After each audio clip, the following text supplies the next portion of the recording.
Spike Lee's movie, Do the Right Thing, is a film that fits in with the unit involving rap music that we have studied for the last 2 weeks. Like many of the songs, the movie depicts certain themes such as bigotry and violence, as well as communication and understanding, or the lack thereof. Additionally, as in forms of literature, we also see thematic elements such as imagery and irony within the film. The film's major characters include Mookie and his girlfriend Tina, Sal and his 2 sons, Radio Raheem, Buggin' Out, DeMayor, Mother Sister, Smiley, and Willie and his friends on the corner. Set in a New York borough, in a neighborhood that had become largely inhabited by blacks but was becoming increasingly diverse, the movie takes place in the sweltering heat of summer, which is one of the largest elements of imagery found throughout the film. The sweltering summer heat, which many of the characters complain about and attempt to find comfort from, such as in the fire hydrant scene we see here, seems analogous to the simmering racial turmoil that brews throughout the movie, eventually culminating in the scene of tragic violence near the film's end.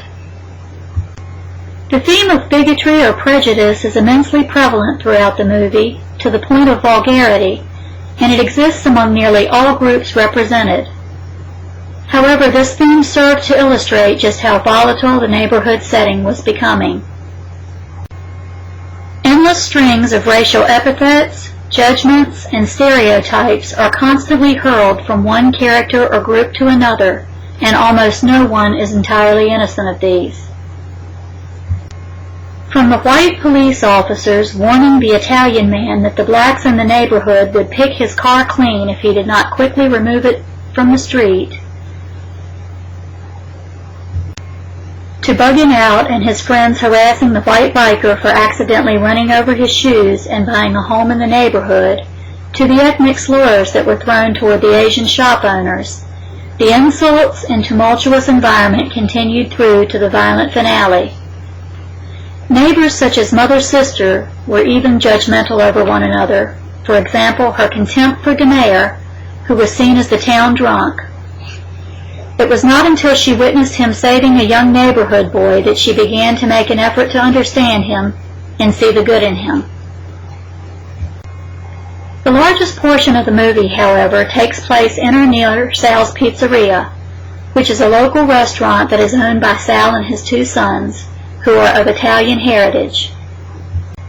The pizzeria is frequented by all of the neighborhood's inhabitants, and it is often the scene of conflict. From complaints from the neighborhood people about his prices, to racial remarks blurted between Sal's sons and Mookie, to Sal's own arguments with his sons, Mookie, and others, the tension often fills the pizzeria and spills out into the neighborhood. Sal's sons don't want to continue business in the neighborhood because of the tension that exists, and many of the neighborhood residents resent Sal and the boys for being there. The bulk of the tension and violent behavior that exists there, however, is centered on Sal's insistence on maintaining his own rules and identity within the restaurant, and the hostility this causes among many black neighborhood residents. This largely revolves around his wall of fame and his reluctance to allow loud music inside the restaurant. This is where the themes of communication, violence, and understanding largely show themselves. Perhaps the biggest example of this is Sal's wall of fame, a wall in his pizzeria where he has displayed the pictures of many famous Italian Americans such as Robert De Niro, John Travolta, and others. One day, when Buggin' Out is having lunch and is already angry over the price of Sal's pizza, he begins to complain about why there are no famous black Americans displayed on Sal's wall. Sal explains that it is his restaurant and that he will display who he wants on his wall. Bugging Out then argues that Sal's restaurant is frequented by black customers who pay money, and that should entitle them to a say over whose pictures are displayed. The argument gets more heated, and Sal takes his ball bat from behind the counter and orders him to leave the restaurant. Another example of the lack of communication and understanding, which will ultimately result in violence, is Raheem's insistence on playing his loud rap music in Sal's, and Sal's insistence that he turn the music off. The music represents Raheem, and in a sense his voice. Sal's refusal to allow it seemed to Raheem that he was refusing to hear him or to allow him to be himself. While it does seem reasonable that Sal did not allow the music to blare in his restaurant and that he wanted his choice of pictures on the wall in his business, some of his methods of communication could also seem violent or obstinate. All parties in this argument had difficulty in communicating their own points of view and in understanding the perspectives of the others involved. These difficulties eventually led to Raheem's violent death, as Bugging Out incites violent feelings throughout the neighborhood when he urges all of the neighborhood people to boycott Sal's because he refuses to display pictures of black Americans. Those like Jade, Billy, and DeMayer, who attempt to reason with Bugging Out and the others about their violent or hateful words and habits, are quickly shut down and not heeded. Raheem's character emerges in the movie as a calm and quiet young man who usually walks throughout the neighborhood without saying much to anyone, except for Mookie or Bugging Out, asking only that he be allowed to carry and play his radio, on which he only plays Public Enemy's song, Fight the Power. This is the only song that he wants to play, and this song becomes a recurring thematic element within the movie as well. Raheem seems at war with himself, and this is evident in the scene where he discusses his love and hate knuckle rings to Mookie, explaining how the two emotions battle each other. He goes through the film with his radio playing this song, but he never participates in any violent activities or arguments until after he is told not to play his music in Sal's, and Bugging Out involves him in his plan to cause a scene at the pizzeria over the Wall of Fame. When the two young men enter the restaurant, arguing over the wall, and with the music blaring on the radio, an argument immediately ensues, eventually ending with Sal smashing Raheem's radio with his bat. This sparks a flare of violence in Raheem, and Raheem attacks him, choking him violently and causing a group fight to emerge. No one was able to pull Raheem off of Sal, and he would likely have killed him had the police not have arrived. A white officer pulled Raheem from Sal, and in the same angry reaction that Raheem had himself had, grabbed him in a chokehold that killed him.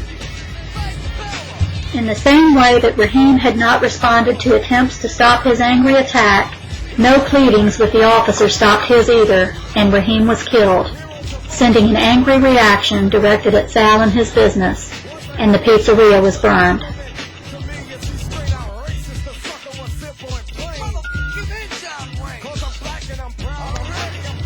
Irony again emerges here when we hear Fight the Power being loudly played as the smoking rubble of the pizzeria is shown.